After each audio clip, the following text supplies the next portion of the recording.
Hello friends, वैकल्पिक चिकित्सा में आपका हार्दिक अभिनंदन। आज मैं पंचकोशी ध्यान धारणा के विषय में कुछ बताना चाहती हूँ।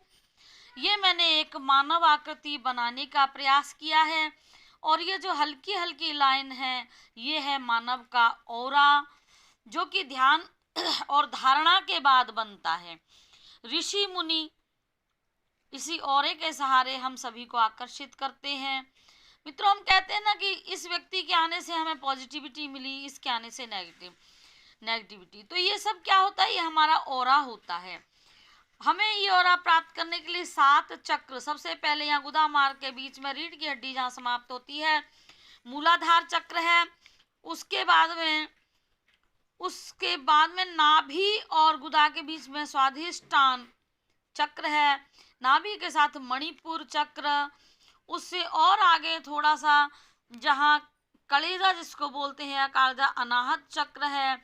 और उसके बाद हृदय के पास विशुद्ध चक्र है।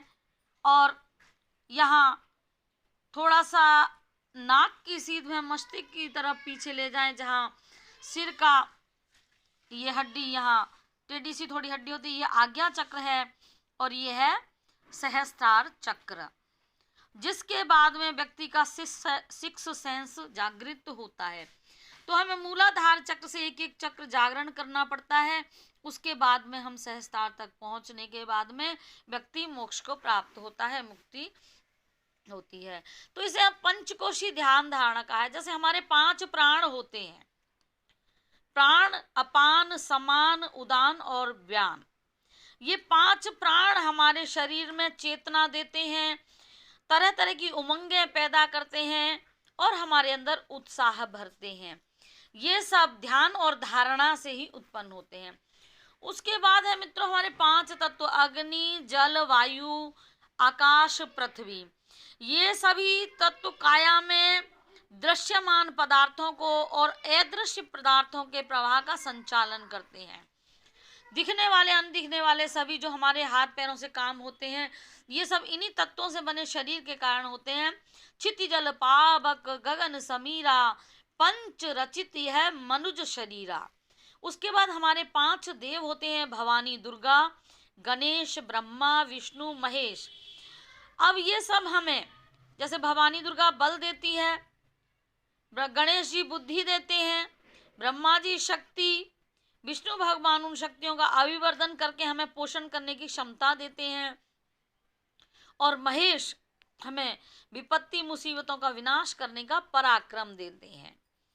ये 5 तत्व, 5 देव हमारे चहुमुखी विकास करके हमें उत्तरदायित्व संभालने योग्य बनाते हैं।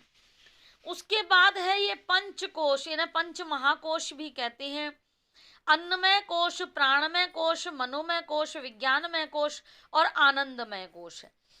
ये आत्मा की सत्ता को इंगित करते हैं 5 कोश, और जीवन को बहुत ही महत्वपूर्ण बनाते हैं। कहते हैं जैसा खाए अन्न वैसा बने मन। तो अन्नों से हमारे अंदर, अन्न खाने से हमारे अंदर प्राण की रचना होती है। हमारे श्वास प्रश्वास, जिसको हम एक रूप में आत्मा भी कहते हैं, हमारा वो अन्न जाने से हमारा प्राण बनता है। भ्रूण में जब व्यक्ति बनता है तो पहले अन्न के माध्यम से ही पिता माता के घर में एक भ्रूण स्थापित करता है।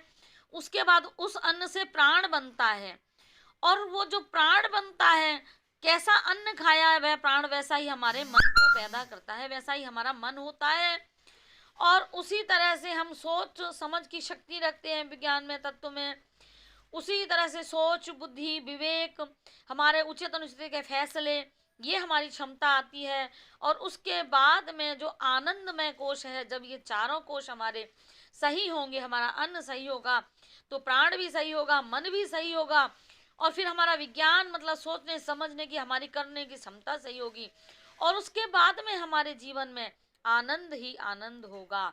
तो ये है हमारी पंचकोशी ध्यान धारणा। इसके बाद में अगली सीरीज में आपको पंचकोशों के प्रत्येक कोश की एक एक करके महिमा बताऊंगी कि अन्न खाने से क्या होता है, प्राण से क्या होता है, मन कैसे चलता है। ये सब मैं एक एक करके आपको बताना प्रारंभ करूंगी। तो ये है हमारी चक्र संहिता, चक्रों को जागरण करना। और जब हमारा ऑरा बनता है, ऐसा ही नहीं है कि संत महंतों के ही ऑरे होते हैं, नहीं, प्रत्येक पुरुष का अपना ऑरा होता है।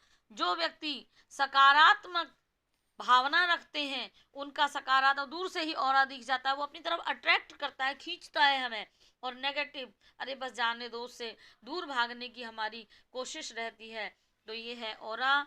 आज की श्रृंखला में पंचकोशीय ध्यान धारणा के साथ केवल इतना ही। स्वस्थ रहें, प्रसन्न रहें, मुझे सब्सक्राइब और लाइक करते रहें। धन्यवाद।